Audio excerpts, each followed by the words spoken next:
Over the last 10 years on the Swimming Pool Steve YouTube channel, I've filmed and released some 1,200 videos, and I hope you've learned a lot from that process. I know I've learned a lot from the filmmaking and education process, and you know what?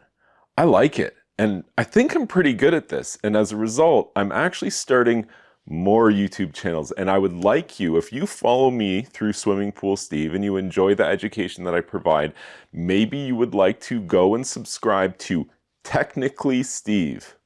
Technically Steve is my new YouTube channel, which aims to basically do the same thing I do with Swimming Pool Steve, but applying it to the house, the home renovation, do-it-yourself skills, plumbing, electrical, concrete, this kind of stuff relating to skill development for home renovations. That's essentially what I'm aiming to teach here. So again, if you follow me now and you own a home or want to further develop your skills for things like home renovation projects, I think you'll like to check out Technically Steve. Subscribe if you would, and if you do, I'll see you soon.